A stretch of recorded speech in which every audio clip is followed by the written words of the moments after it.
Hi everyone, welcome to Spectator Views YouTube channel. இந்த வீடியோவில் IPL 2025 Sunrisers Hyderabad டீமோட retentions பற்றி என்னோடய ப்ரெடிக்ஷன்ஸ் இந்த வீடியோவில் ஷேர் பண்ணலான்னு நினைக்கிறேன். ஸோ அதுக்காக தான் இந்த வீடியோ.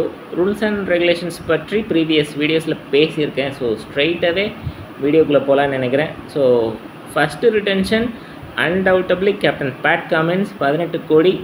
காரணம் 2024 ஐபிஎல்லில் அவர் கேப்டன்சி பொறுப்பு ஏற்கும்போது பார்த்திங்கன்னா T20 ஃபார்மேட்டில் முதல் முறை அப்போ தான் கேப்டன்சி பொறுப்பு ஏற்கிறாரு. பட் அந்த ஹோல் சீசன் ஃபுல்லாகவே பார்த்திங்கன்னா மற்ற டீம்ஸை மிரட்டியிருப்பாங்க சன்ரைசர்ஸ். ஹோம் கிரவுண்டில் மட்டும் இல்லாமல் எந்த கிரவுண்ட்லேயுமே பாசிட்டிவ் கிரிக்கெட், டாமினேட்டிங் கிரிக்கெட் ஆடிருக்காங்க. அண்ட் பேட் கமின்ஸ் பொறுத்த வரைக்கும் அவரும் நல்லா பர்ஃபார்ம் பண்ணி மற்ற பிளேயர்ஸையும் நல்லா பர்ஃபார்ம் பண்ண வச்சுருக்காரு. அப்படின்ற காரணத்தினால ஆஸ் எ ஸ்கிப்பராக அந்த 18 கோடி ஸ்லாபுக்கு அவர் ஒர்த் அப்படின்னு நான் நினைக்கிறேன். ஸோ கண்டிப்பாக ரீட்டைன் பண்ணுவாங்க. அண்ட் அடுத்த 18 கோடி ஸ்லாபில் பார்த்தீங்கன்னா wicket keeper Heinrich Klaasen. Number 5ல் பெரும்பாலும் பேட்டிங் ஆடுவார். ஸ்பின்னர்ஸ் அவரால் நல்லா ஆட முடியும். அதிரடி பேட்டிங் ஆடுவார். டாப் ஆர்டர் ஃபெயிலியர் ஆனாலும் ஹென்ரிச் கிளாசன் நல்ல பேட்டிங் ஆடி முடிச்சு கொடுப்பாரு. விக்கெட் கீப்பிங், ஃபீல்டிங் எல்லாமே நல்லா பண்ண முடியும். அப்படின்ற காரணத்தினால பெரும்பாலும் அவர் இம்பேக்ட் சபாக உள்ளே உட்கார்றதுக்கு வாய்ப்பு குறைவு. அதன் காரணமாக 18 கோடிக்கு அவரை ரீட்டைன் பண்ணுவாங்கன்னு நான் நினைக்கிறேன். அதுக்கடுத்து பார்த்திங்கன்னா 14 கோடிக்கு அபிஷேக் சர்மாவை ரீட்டைன் பண்ணுறதுக்கு நிறைய வாய்ப்பு இருக்குது. Attacking opening batter. Abhishek Sharma actually ஒரு spin bowling allrounder. But impact sub rule இருக்கிற காரணத்தினால அவரை பேட்டிங்கில் மட்டுமே நிறைய யூஸ் பண்ணுறாங்க. போலிங் ஃபீல்டிங்க்கு பெருசாக வாய்ப்பு கிடைக்கிறதில்ல தொடர்ச்சியாக.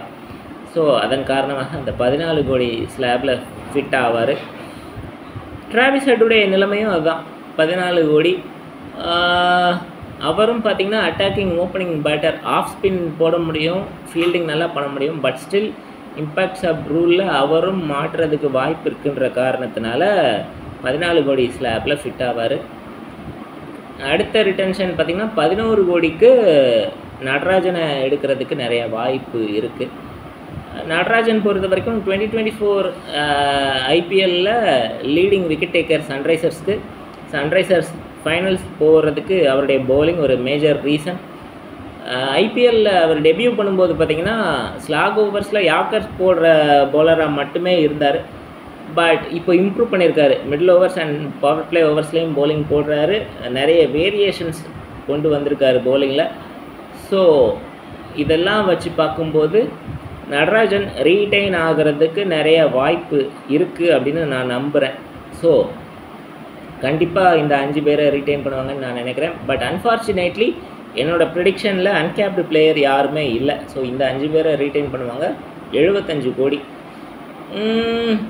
ஸோ ஒரு ஆர்டிஎம் அண்ட் 45 கோடியோட ஆக்ஷன் டேபிளுக்கு போவாங்க.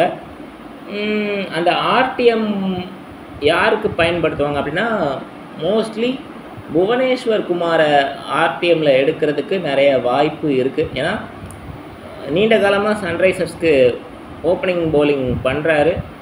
ஸ்லாக் ஓவர்ஸ்லையும் பவுலிங் அவரால் போட முடியும். பேஸ் இல்லை அப்படின்னாலும் ஸ்விங் பவுலிங் நல்லா போட முடியும்.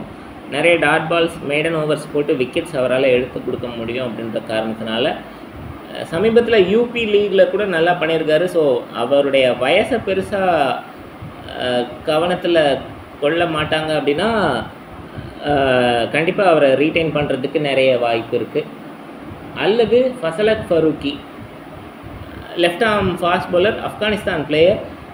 2024 T20 வேர்ல்டு கப்பில் ரொம்ப நல்லா பண்ணியிருக்காரு.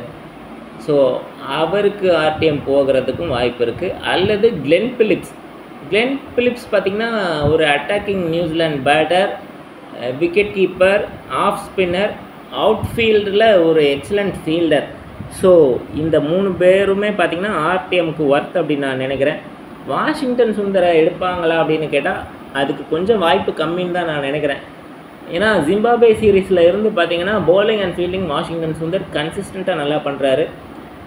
பட் பேட்டிங் பொறுத்த வரைக்கும் ஒரு நல்ல ஸ்ட்ரைக் ரேட்டில் ஒரு பெரிய ஸ்கோர் அவர் அடித்து ரொம்ப நாள் ஆச்சு. ஸோ அதன் காரணமாக அவர் ரிலீஸ் ஆகிறதுக்கு நிறைய வாய்ப்பு இருக்குது.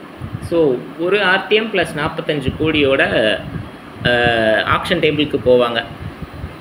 ஸோ ரிட்டன்ஷன்ஸ்க்கு மட்டுமே 75 கோடி செலவு பண்ணுவாங்களா அப்படின்னு கேட்டால் கண்டிப்பாக வாய்ப்பு இருக்குது. காரணம் என்னென்னா, இந்த ரிட்டன்ஷன்ஸ் ரூல்ஸ் எல்லாம் ரிலீஸ் ஆகிறதுக்கு முன்னாடி BCCI கிட்ட சன்ரைசர்ஸ் அண்ட் KKR மேனேஜ்மெண்ட் என்ன சொன்னாங்க அப்படின்னா, மெகா ஆக்ஷன் வேண்டாம், மினி ஆக்ஷன் போதும் அப்படின்னு சொன்னாங்க. ஏன்னா 2 டீம்ஸுமே பார்த்திங்கன்னா 2024 ஃபைனலிஸ்ட்ஸு அவங்களுக்கு பார்த்திங்கன்னா அந்த கோர் டீம் ஆல்ரெடி செட் ஆயிடுச்சு. ஸோ புதுசாக அவங்க ஆக்ஷனில் போய் நிறைய தேட வேண்டியது இல்லை அப்படின்ற காரணத்தினால இருக்கிற பிளேயர்ஸை ரீடைன் பண்ணுறதுக்கு மட்டும்தான் அவங்க நிறைய செலவு பண்ணுவாங்க. ஆக்ஷனில் அவங்க நிறைய செலவு பண்ணுறதுக்கு வாய்ப்பே இல்லை. அதன் காரணமாக இதுதான் அவங்களுடைய ஸ்ட்ராட்டஜியாக இருக்கும் அப்படின்னு நான் நினைக்கிறேன். ஸோ என்னோடய ப்ரெடிக்ஷன் பற்றி உங்களுடைய ஒப்பீனியனை கமெண்ட் செக்ஷனில் பதிவு செய்யுங்க. அண்ட் உங்களுடைய ப்ரெடிக்ஷன் என்ன அப்படின்றதையும் கமெண்ட் செக்ஷனில் பதிவு செய்யுங்க. அண்ட் உங்களுக்கு இந்த வீடியோ பிடிச்சிருந்தா லைக் பண்ணுங்கள், ஷேர் பண்ணுங்கள், கமெண்ட் பண்ணுங்கள், சப்ஸ்கிரைப் பண்ணுங்கள். இது வரைக்கும் சப்ஸ்கிரைப் பண்ணாதவங்க சப்ஸ்கிரைப் பண்ணிவிட்டு பக்கத்தில் இருக்கிற பெல் ஐக்கானை கிளிக் பண்ணுங்கள். நாங்கள் வீடியோஸ் போடும்போது நோட்டிஃபிகேஷன்ஸ் வரும். தேங்க்யூ ஸோ மச் ஃபார் வாட்சிங்.